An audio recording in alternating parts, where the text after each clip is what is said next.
Olá, tudo bem? Que bom que você está aqui conosco em mais um estudo da lição da Escola Sabatina. Neste trimestre tão especial, estamos estudando o tema Fazendo Amigos para Deus. E nesta semana, um tema maravilhoso, compartilhando a história de Cristo. Como é bonito quando nós somos impactados por ela, pelo ministério, pela vida, pelas tantas coisas que Jesus fez na vida de outros. Ele continua escrevendo esta história, realizando uma história maravilhosa na vida de muitas pessoas, e eu acredito em sua vida também. E para nós conversarmos sobre o tema tão bonito, olha os amigos que estão aqui comigo hoje, os pastores, né? Wanderson Domingues é o meu xará de sempre aqui, pastor Cláudio Leal. Tudo bem, amigos? Uma satisfação, pastor Wanderson Assunção, pastor Cláudio, amigos que estão nos assistindo, nós estamos juntos aqui para compartilharmos a recapitulação da lição da Escola Sabatina e aprendermos mais sobre Jesus. É verdade, é uma alegria estarmos juntos aqui compartilhando esse tema tão importante e tão gostoso de falar, que é o testemunho pessoal e o que Jesus significa na vida de cada um de nós. E uma alegria estar com você que nos acompanha nessa hora. Pastor Cláudio, uma das tuas áreas aqui é a área de família, e a lição da Escola Sabatina tem muito a ver com família, né? Porque Cristo restaurou também famílias, histórias do poder de Deus na vida de famílias, né, pastor? Com certeza, e eu me identifico muito com isso, porque a história da minha família está intimamente ligada com o testemunho de alguém. Onde eu estaria hoje se não fosse esse momento que alguém testemunhou para minha família? Então, o testemunho de alguém pode mudar drasticamente a vida e o destino de várias gerações, por meio de algo que parece tão simples e tão comum, não é? A minha família tem uma grande história. Que bonito, viu? Pastor Wanderson, você é da área de evangelismo, né? E conta rapidinho o que tem acontecido aí, pastor? Seu ministério, fala um pouquinho para a gente aí, para os nossos amigos. Pastor, nós temos trabalhado aqui na Associação Paulista Sudeste, principalmente na área do evangelismo e também com a coordenação de capelania nas escolas, mas nós temos rodado muitas igrejas, especialmente fora da época de pandemia, desse coronavírus. Rodamos as igrejas, fazemos semanas, falamos sobre as doutrinas bíblicas principais, e agora, no momento de pandemia, de forma mais virtual, e a gente tem atuado um pouquinho mais através do projeto Terceiro Ato, que fica aqui próximo da nossa associação em São Bernardo do Campo, onde nós ali trabalhamos muito a questão do envolvimento pessoal, de fato, para que as pessoas falem sobre Jesus de forma prática. Muito bem, pastor Cláudio, eu estou vendo você com uma lição aí, não é desse trimestre agora, e domingo agora, dia 13, nós teremos aqui no estado de São Paulo um movimento muito bonito, um movimento maravilhoso, que é o dia do Projeto Maná. É um grande engajamento que nós temos para a assinatura da lição da Escola Sabatina. E dá uma olhada ali, o pastor está com a lição do próximo trimestre. Fala um pouquinho, pastor. É verdade, pastor. Este aqui é a lição, já está disponível do próximo trimestre, com um tema muito interessante: educação e redenção. O que tem a ver a educação com a redenção do ser humano, não é? Mas tem muito a ver. E eu te desafio a aproveitar o momento e fazer a assinatura não só da sua lição, mas para os seus filhos, para cada membro da sua família ter a sua própria lição. Pastor Wanderson, na minha casa, nós éramos em 6. Tínhamos limitação de recursos para muitas coisas, mas meus pais nunca deixaram de comprar uma lição de Escola Sabatina para cada um dos filhos. E hoje eu tenho filhos casados e eu ainda sigo essa tradição de enviar para os meus filhos, para os meus pais, para as minhas noras, uma lição todo trimestre. Eu desafio os ouvintes, os participantes a fazerem o mesmo. Que bonito, né, pastor? Eu também, eu assino para mim, para minha família toda, eu assino, inclusive eu assinei esse ano para pessoas que eu dou estudo bíblico, e você também pode fazer isso, né? É muito bonito, é muito especial nós termos a lição da Escola Sabatina. Pastor Wanderson, vamos dar o pontapé inicial no tema, então você agora fará uma oração, pedindo aí a bênção de Deus por todos nós. Vamos todos orar. Eterno Deus e Pai, nós vamos neste momento recapitular o nosso guia de estudos, a lição da Escola Sabatina, e suplicamos que o Senhor seja o nosso professor através do Teu Santo Espírito. Que nós aqui, os pastores, os amigos que estão nos assistindo dos mais diversos lugares, se preparando para passar a lição para a sua igreja, talvez presencial, talvez virtual, sejamos neste momento guiados pelo Teu Santo Espírito para tirarmos o melhor do conteúdo da lição desta semana, através da Tua guia, da Tua revelação. Assim oramos por Jesus. Amém. Amém. Pastor Wanderson, já que você está aí com a palavra, compartilhando a história de Cristo, nós temos um texto introdutório, 1 João capítulo 5, versículo 13. Eu queria que você já desse o pontapé inicial, lendo o texto para nós, e a gente já tendo as primeiras impressões do que o autor da lição, o que a Bíblia traz para nós a respeito deste texto bíblico. Vamos lá, pastor. Amigos que estão aí nos assistindo. O texto que nós temos como o nosso texto de memorizar, que vai nos guiar, está num contexto fantástico, porque a primeira carta de João, ela trabalha essa questão do testemunho para aqueles que estão próximos e distantes de uma forma fantástica, não é? Eu sou suspeito, pastor Assunção, pastor Cláudio, para falar de literatura joanina, não é? Mas esse texto ele está num contexto impressionante. Vamos ler juntos? 1 João, capítulo 5, verso 13, diz assim: estas coisas vos escrevi para que vocês saibam que vocês têm a vida eterna.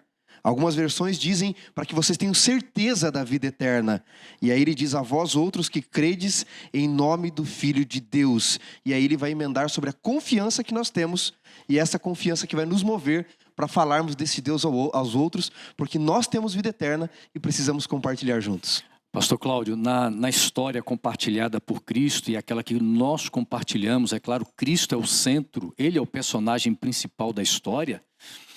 E é maravilhoso quando nós nos deparamos com esta promessa reveladora que foi trazida por Jesus, vida eterna, pastor. Eu compartilho Cristo, a história de Jesus, e um dos grandes focos da história de Cristo é quando Ele oferece a vida eterna para todos nós, né? É verdade, pastor. E esse é um cuidado que temos que tomar quando falamos de Jesus, porque podemos nos limitar ao Cristo histórico, não é?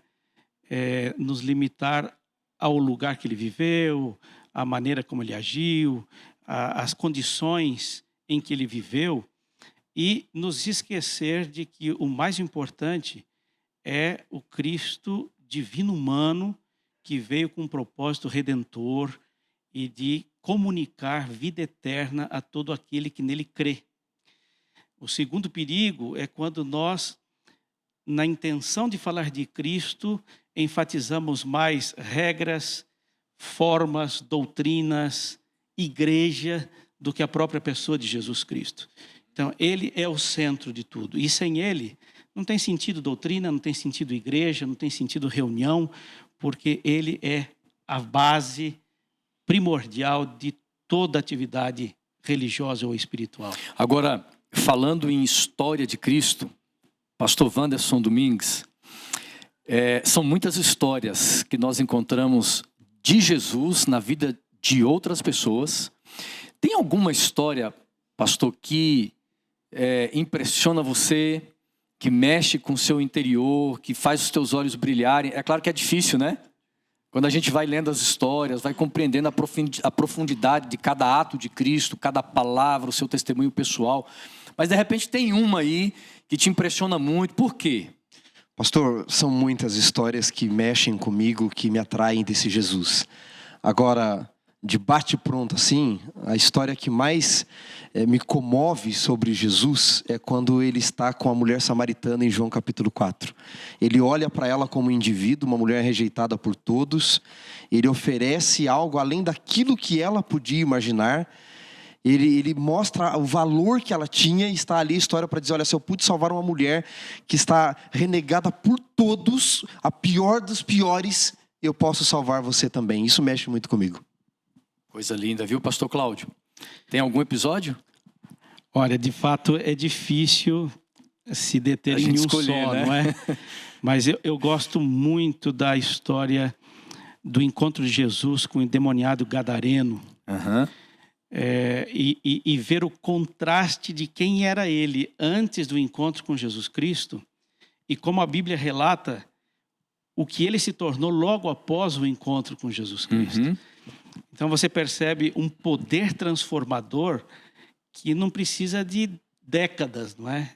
Em alguns minutos, aquele que se encontra verdadeiramente com Cristo, ele deixa de ser o que era e passa de fato a ser literalmente uma nova criatura. Pastor, já que você trouxe aqui o contexto do encontro de Jesus com o gadareno, ou com dois, eram dois, e a gente pode também esclarecer um pouco isso aqui, eu acho que a gente já pode antecipar esse tema da lição que você já traz para nós, e linkando com o tema de domingo, você que acompanha o guia de estudo da lição, nós temos aí, cada dia nós temos um estudo, e no estudo de domingo, por exemplo, nós encontramos aqui o fundamento do testemunho. Mas antes de nós entrarmos no fundamento do nosso testemunho, a gente entender o que é testemunhar. O que é testemunhar? Porque eu percebo que testemunhar, contar a história de Cristo, ela é essencial no processo de nós compartilharmos o Evangelho do Reino. Nós temos estudado aqui durante já várias semanas e compreendemos que testemunhar, compartilhar o Evangelho do Reino, não é somente, por exemplo, compartilhar doutrinas da palavra de Deus. Mas é o Evangelho encarnado em nós, e isto tem um desdobramento extraordinário, frutos extraordinários que vão acontecendo. E é claro que o tema da semana está falando sobre contar a história de Cristo. Mas o autor do nosso guia, ele vem falando também o que é testemunhar. Tem gente que não sabe, né? Tem gente que acha que testemunhar é vestir uma roupa que se diz assim, não, eu visto uma roupa de crente, agora eu testemunho. Testemunhar é mudar só a minha linguagem. Testemunhar é quando eu falo de algumas doutrinas. Pastor Wanderson, o que nós poderíamos entender sobre testemunho aqui? Aí nós vamos, pastor Cláudio também pode dar o seu parecer sobre isso e a gente entra nessa questão do velho e do novo. Pastor, dois grandes teólogos me ajudam a entender um pouquinho o que é testemunhar, não é? C.S. Lewis, ele diz no livro Cristianismo Puro e Simples que testemunhar, evangelizar, contar de Jesus ao outro, nada mais é do que um mendigo dizendo ao outro onde encontrar o pão. Eu sei que eu sou miserável, eu sei que eu não sou melhor do que você não é melhor do que eu, e nós dois, famintos espiritualmente, precisamos deste pão, e se eu encontrei, eu vou dizer a você, não é? Mas Tomás de Aquino, ele dizia assim, ide por todo mundo, pregai o evangelho, se necessário, usai as palavras. Então, nestas concepções, é eu contar ao outro, especialmente com a minha vida, aquilo que ele fez por mim. É deixar Cristo viver em mim, morar em mim, contar daquilo que eu vi, às vezes com palavras, às vezes sem palavras. É a minha vida que é a maior Bíblia aberta, o maior testemunho aberto que o outro pode ter. Pastor, eu vivo muito em meio acadêmico, eu tenho muitos amigos céticos, e alguns deles nunca vão abrir a Bíblia. Talvez você que esteja nos assistindo, você tem amigos que nunca vão abrir uma Bíblia. Mas a minha vida, a sua vida, é a maior Bíblia que ele pode ler. E talvez a única, né? E talvez a única. Uma coisa que chama muito atenção nesse testemunhar é o que diz o apóstolo Paulo aqui em Efésios capítulo 2. E é interessante que ele começa esse capítulo nos posicionando em quem éramos e quem somos. Há uma tendência quase natural no cristão convertido de se achar um pouco melhor do que aqueles que ainda não se converteram, não é? Então Paulo começa dizendo assim, todos nós, outrora, estávamos mortos em nossos delitos e pecados. Todos. Então, ele termina essa linha de ideia dizendo que fomos salvos pela graça. Então, o que ele está querendo dizer? Olha, se você hoje está numa posição privilegiada, com uma família mais estruturada, com uma vida mais ordenada, isso não vem de vós, é um presente de Deus. Se nós, como cristãos, entendermos este princípio, eu acho, pastor Wanderson, que acaba muito da arrogância cristã. Porque eu vou me lembrar de que o outro que não chegou nesse nível, ele poderá chegar porque eu vim deste mesmo meio. E se Deus pôde fazer isso comigo, Ele desejoso de fazer com o outro também.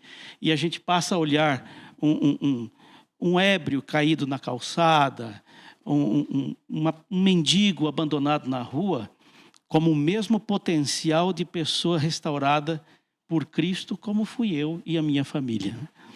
É muito interessante, pastor, porque nesse mesmo texto de Efésios que você mencionou, Paulo diz assim, não é? Que ele nos salvou, não é? Nos deu graça, juntamente com Cristo, e ele diz assim, por que ele nos ressuscitou? Por que ele nos transformou? Aí Efésios 2, o verso 7 diz, para mostrar nos séculos vindouros a suprema riqueza da sua graça e a bondade para conosco em Cristo Jesus. Aí ele emenda o famoso texto. Por quê? Porque pela graça sois salvos. Ou seja, se Ele nos redimiu, se Ele nos resgatou, se nós estávamos mortos, se todos nós estávamos perdidos, Ele fez isso para mostrar na nossa vida, através de nós, através da nossa vida, a manifestação da sua graça. E Ele diz, porque pela graça é que vocês são salvos, não é? Quando eu entendo que é graça, eu entendo isso manifestado na minha vida, não tem como eu não manifestar na vida do outro. Agora veja, pastor Assunção, se a graça que nós recebemos, e eu quero falar para os amigos que nos assistem aí, se a graça que você recebeu não te dá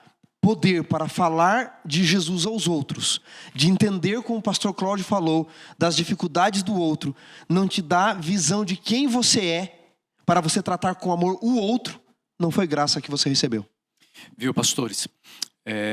Agora há pouco você estava falando sobre Cristo e me veio à mente... Muitos acham e creem num Cristo apenas histórico.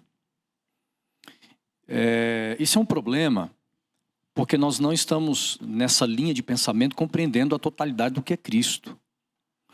Porque quando eu olho para a história de Cristo, eu vejo, por exemplo, um Cristo muito além do que é histórico, pelos eventos sobrenaturais. E eu queria, pastor Cláudio, que você já falasse um pouquinho, porque a lição de terça-feira, contando a história de Jesus, é justamente algo sobrenatural acontecendo dos dois lados da história. Tanto na vida destes dois homens, registrados aqui por Mateus, Marcos registra apenas, ele destaca apenas um dos personagens da história, mas a gente consegue perceber aqui o poder sobrenatural de Cristo, de Deus, mas também o poder sobrenatural do inimigo, o confronto.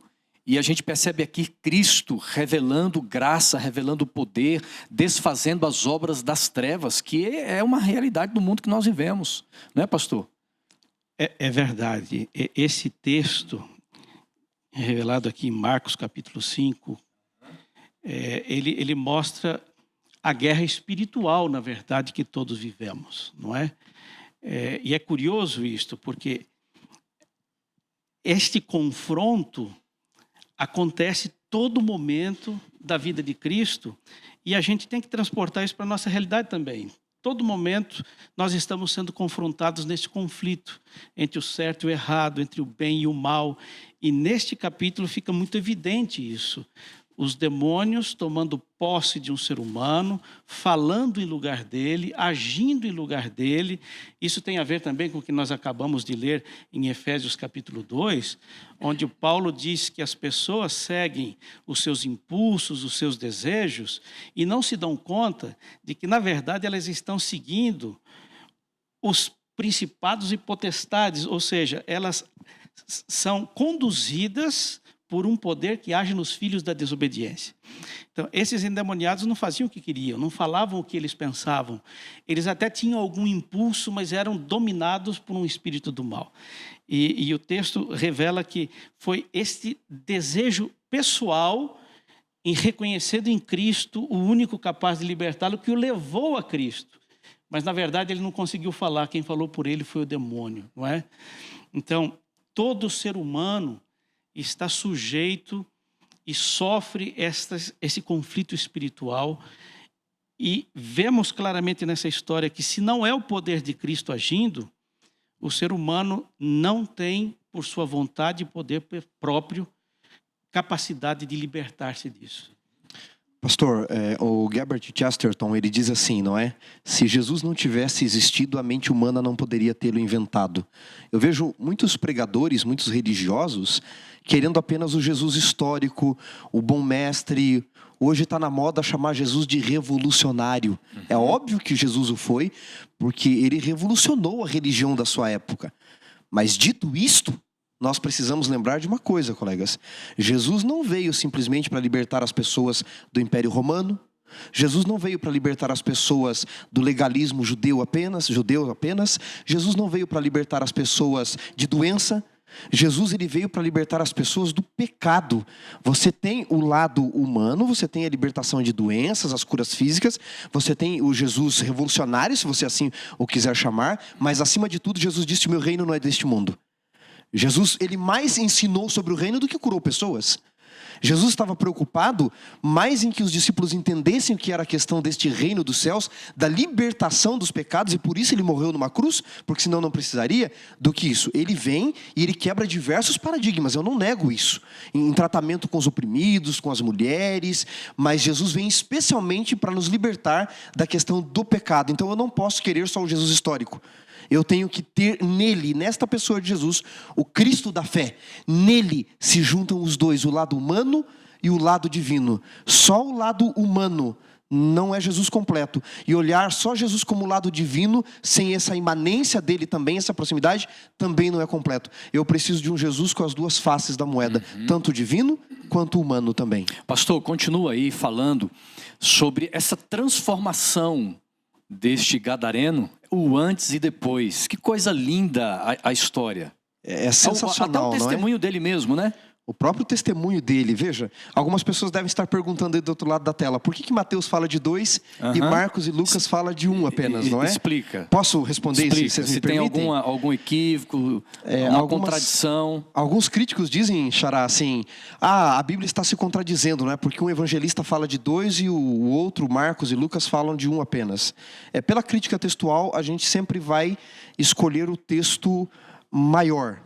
Por cultura do Oriente, especialistas em crítica textual sabem do que eu estou falando.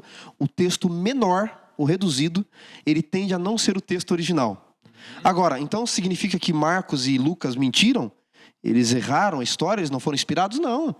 Isso faz parte da mente oriental. Eles sabiam que eram 2. Mas eles escolheram contar a história de um que mais se destacou, apenas isso. E Mateus, que foi testemunho ocular, que tinha um outro objetivo ao escrever, ele prefere contar a história de 2. Por quê? Mateus, se nós lemos o texto com cuidado, se não me falha é o capítulo 8 de Mateus, Marcos 5, e você tem Lucas também. Mateus, se você olhar o texto com muito cuidado, ele está preocupado com Jesus e o poder dele para curar. Marcos e Lucas estão preocupados com o testemunho e a vida transformada deste homem. Então eles escolhem narrar um só. Agora, deixe-me falar rapidamente a respeito deste homem então. Jesus, ele quase é destruído. Ellen White, voz profética, os adventistas fala disso, na tempestade no mar. O diabo não queria que Jesus chegasse numa terra dominada por ele, uma terra pagã, gentílica. Quando ele chega nessa terra, um homem que cadeias não podiam segurar, que prisões não podiam segurar, que ele longe de Jesus estava morto, vivia no sepulcro, entre os sepulcros, era o melhor lugar para ele. Chega aos pés de Cristo, Jesus não foge do demônio, e então ele cai aos pés de Jesus. Jesus expulsa os demônios desse homem, enviando ali esses demônios para uma manada de porcos. É provável que tivesse ali de 3 a 6 mil demônios nesse homem, que era a quantidade da legião romana, depende da contagem histórica. Mas agora todos chegam e vem aquele homem dominado pelo demônio, que vivia entre os mortos, porque ele estava morto espiritualmente, que todos tinham medo dele, aquele homem completamente são. O que mais chama atenção na história não é a libertação dos demônios apenas, é que quando o povo expulsa Jesus, quando Jesus não deixa aquele homem que o diz: Senhor, me deixa segui-lo, porque o Senhor trouxe vida para mim, não é? Estou resumindo a história que é longa. Jesus diz: não, vai e conta para os teus o que Deus fez para você. Esse povo que mandou Jesus embora, preste atenção. Esse povo que disse: Jesus, você trouxe prejuízo, os porcos afogaram, sai da nossa terra.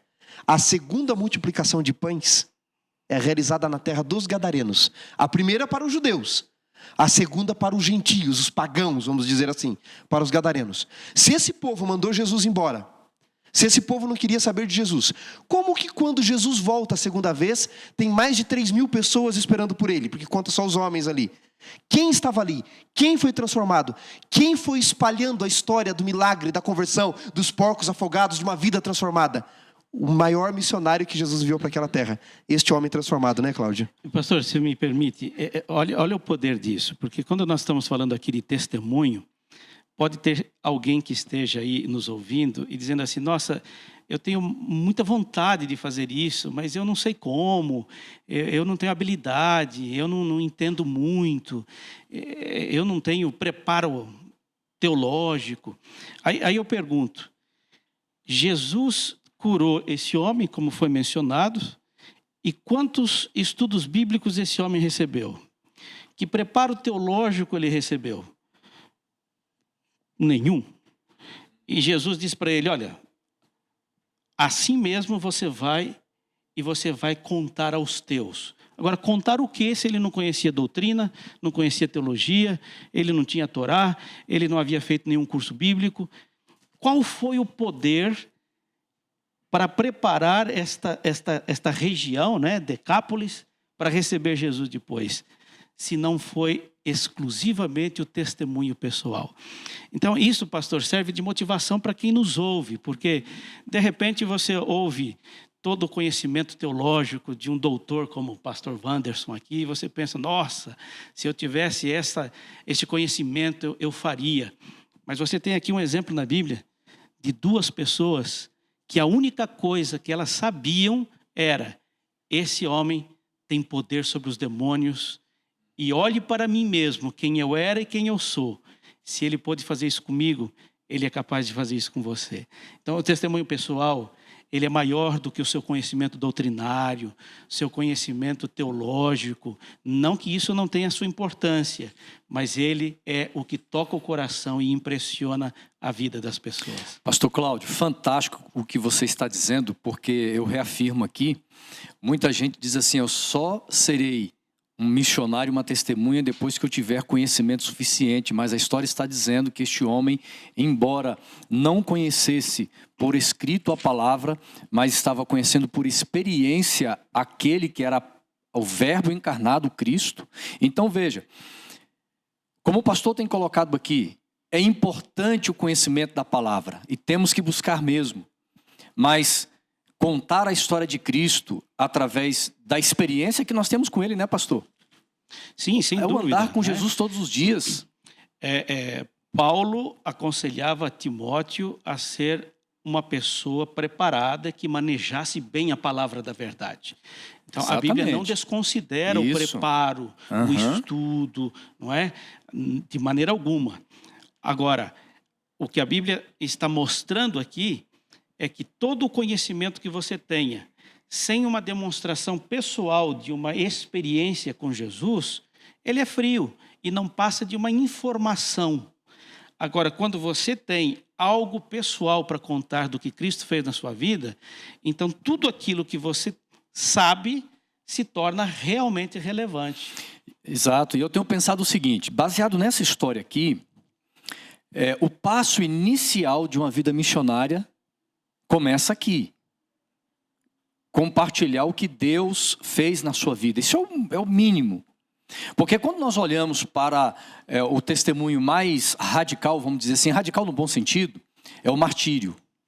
É aquele que é o nível, é o nível mais alto, né? E nem todos estão prontos, aptos para um testemunho tão intenso como foi o de Pedro, como foi de Estevão, Paulo, que é o martírio.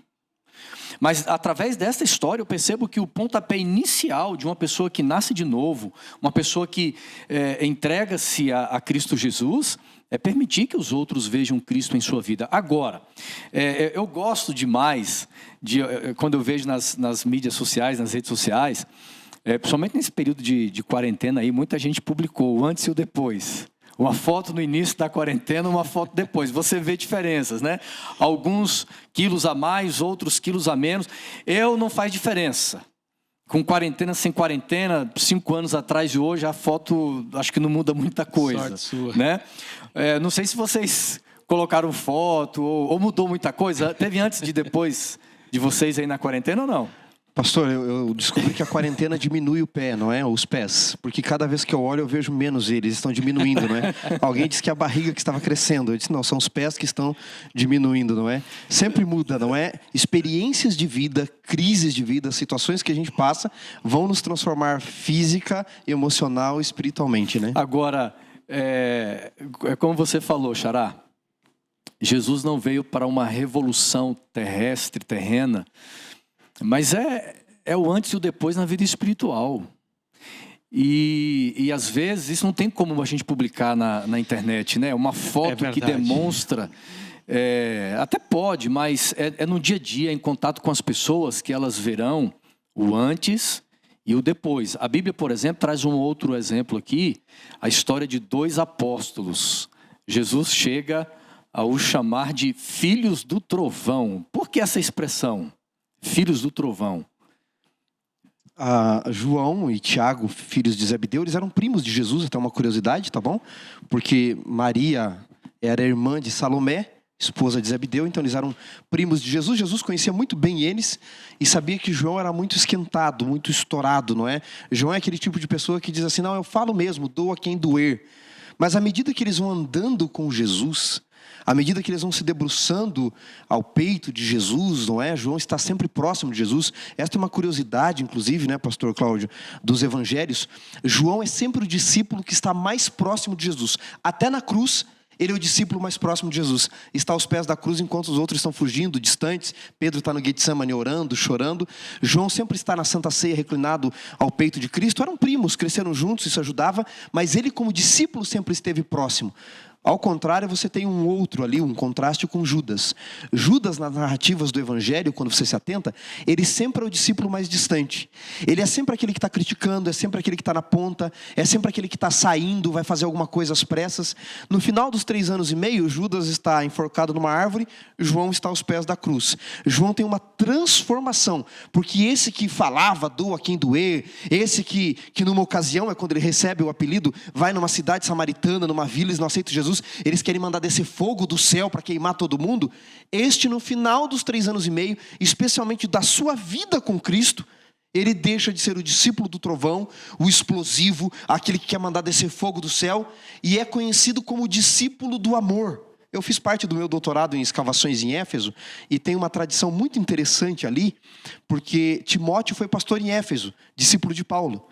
E João também foi pastor em Éfeso, não é? Foi um dos apóstolos que foi para Éfeso, com a sua comunidade joanina ali. Uma igreja bem pastoreada, né? Muito bem pastoreada, né? João e Timóteo, você imagina, não é? Eu queria ser membro dessa igreja. Mas tem uma tradição ali, pastor Assunção, pastor Cláudio, que diz que Timóteo, o jovem pastor, se levantava para pregar aos sábados, especialmente na comunidade cristã.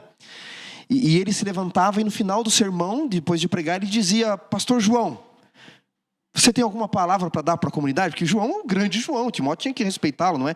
Se eu estou na igreja pregando e o pastor Cláudio e o pastor Assunção estão ali, eu sei do meu lugar. E Timóteo queria fazer isso, ele dizia, não, prega você. Mas aí no final ele dizia, pastor João, você tem alguma mensagem para a comunidade? E diz a tradição ali, cristã de Éfeso, que João se levantava e dizia assim, eu tenho.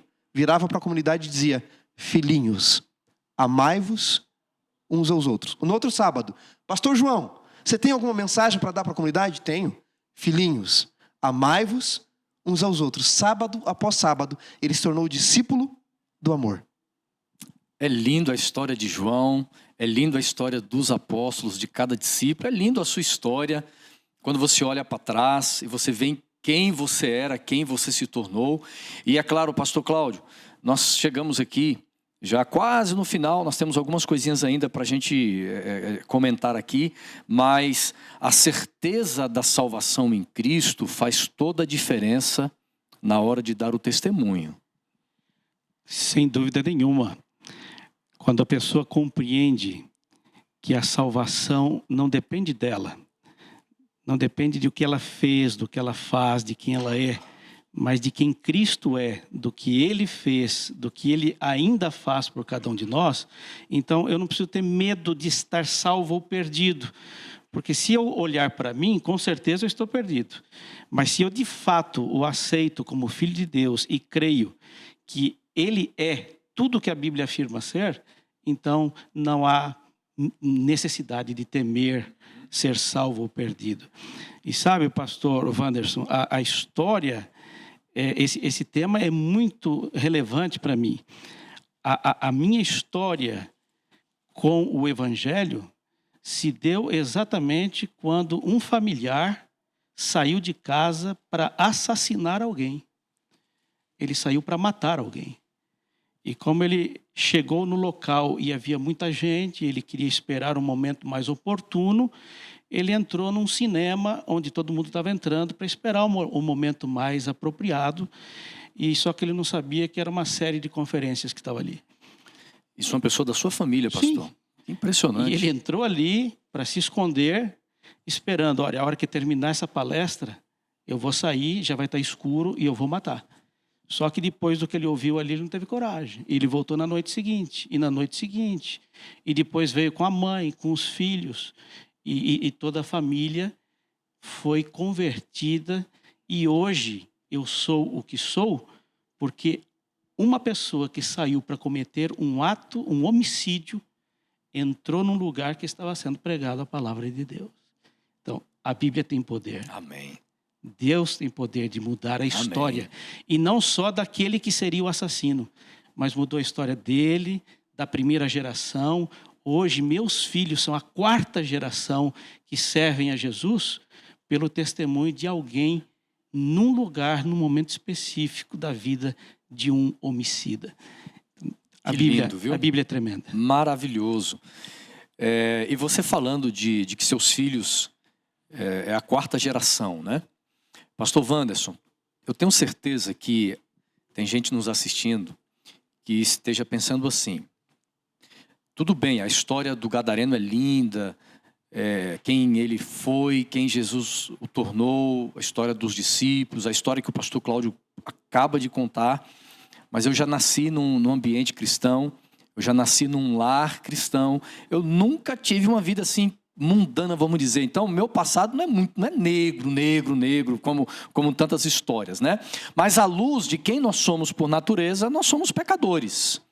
Agora, como o pastor Wanderson, uma pessoa que já é religiosa, ela é cristã, é uma pessoa que segue a Deus e serve a Deus durante toda a vida, ela também pode ter esse testemunho e contar o que Deus faz em sua vida de uma outra maneira, dentro de um outro contexto? Pastor, eu também não venho de família adventista de berço, não é? Fui criado pelos meus avós, nunca conheci meu pai. E um dia um povo chamado Adventistas do Sétimo Dia bateram lá na casinha de barro no interior, no sítio interior de São Paulo, na casa do meu avô, e disseram assim: olá, tudo bem? Nós somos o povo da verdade, o povo do amor. E meu avô acreditou, foi para a igreja e me levou, e eu estou aqui. Depois, quando os meus avós morreram, me afastei da igreja, num acidente terrível, o carro capotou em cima de mim. De novo tive um encontro com Jesus, um milagre, ele salvou a minha vida. Mas quem está do outro lado da tela, que cresceu num lar adventista, deve estar pensando: eu não tenho uma história como a do pastor Cláudio, como a do pastor Assunção, do pastor Domingues. A minha história é que eu nasci na igreja. Eu acho que essa é a história mais bonita. Mais do que contar a minha história do pastor Cláudio, que andamos no erro, que um dia Deus nos encontrou, aquele que saiu para matar, ou aquele que matou e Deus converteu na cadeia. Mais do que isso é o testemunho da tua vida, de que uma vida nascida no Evangelho, ao lado do Evangelho, dentro da igreja de Deus, você andou nos caminhos. Esse é o maior testemunho que tem. Porque nosso testemunho pode ser interessante, bonito, mas de cada 100 pessoas que passaram pelo que nós passamos, quantas aceitaram? Quantas tiveram oportunidade num acidente, num outro momento? Tem histórias bonitas, mas muitas outras terminaram de forma trágica.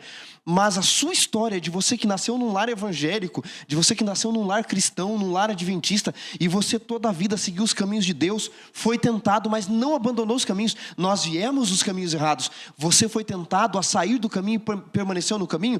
A sua história é mais parecida ainda com a de Jesus, que veio do céu, que nunca se desviou, que foi para o deserto, que foi tentado o tempo todo, mas usou a palavra, então, trabalhou e viveu por amor. O seu testemunho deve ser contado, porque é mais bonito do que o meu testemunho ainda. Muito lindo, é muito bom falar sobre isso, é muito bom quando nós permitimos que as pessoas vejam o poder de Deus que se manifesta na sua vida. Busque a cada dia esta experiência com Jesus. É assim que nós temos que viver. O evangelho autêntico, um evangelho vivo, transformador. E nós temos que chegar ao final do nosso momento aqui. E eu gostaria que vocês dissessem o seguinte, começando pelo pastor Cláudio. Pastor, vale a pena, é recompensador, é realizador a gente testemunhar de Cristo para outras pessoas?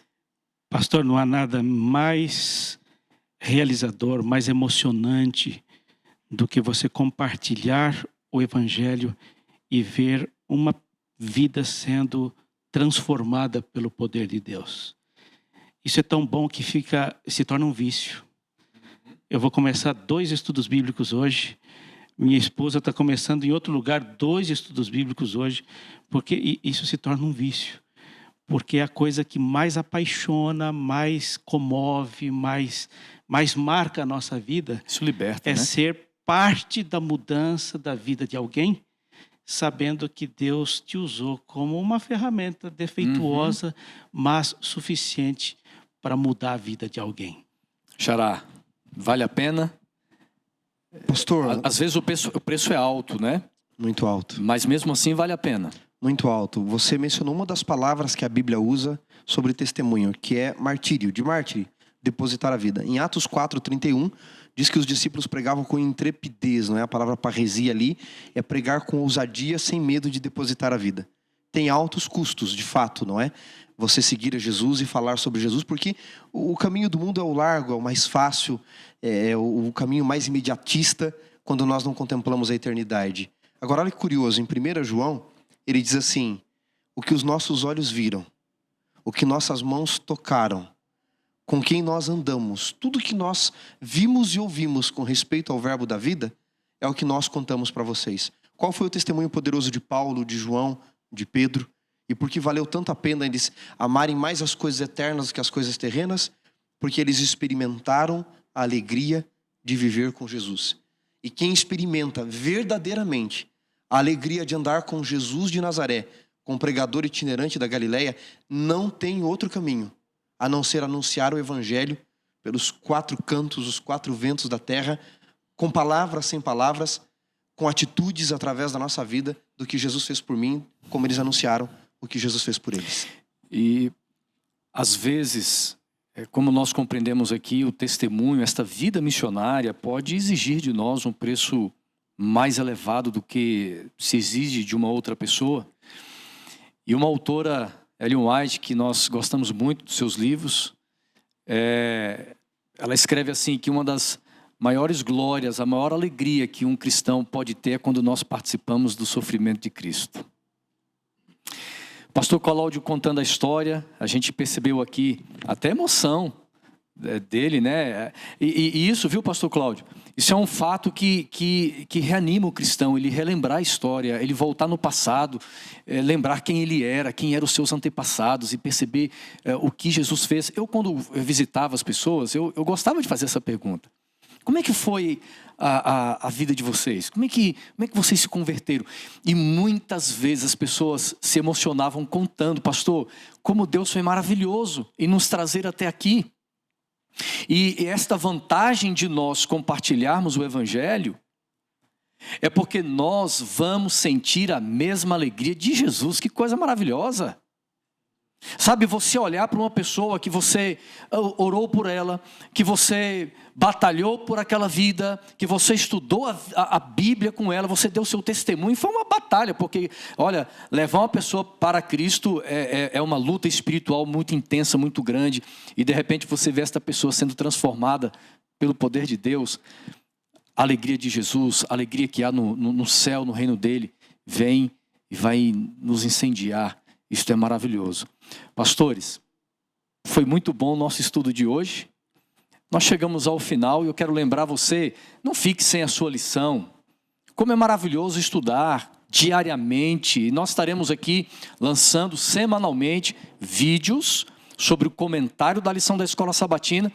E então fica o meu desafio, domingo agora, entre em contato, nós vamos colocar aí na tela agora, ok?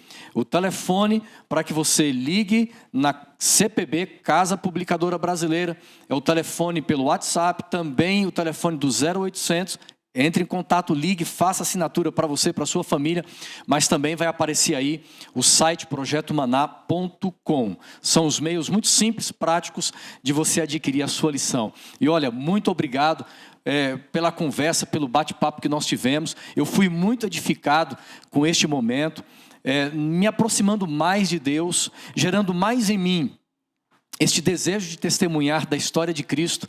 E agora é o pastor Cláudio que vai terminar fazendo uma oração por todos nós. Com prazer. Nosso bom Deus, nós te louvamos pelo privilégio de conhecê-lo, de compartilhar as boas novas da salvação, e oramos também por todos estes que nos acompanham, para que a tua bênção e a tua salvação seja uma realidade na vida deles também. É possível que alguém que nos ouça agora esteja afastado dos caminhos de Deus ou nunca tenha tomado uma decisão, que o Senhor o impressione para que descubra que esse é o único e é o melhor caminho da vida.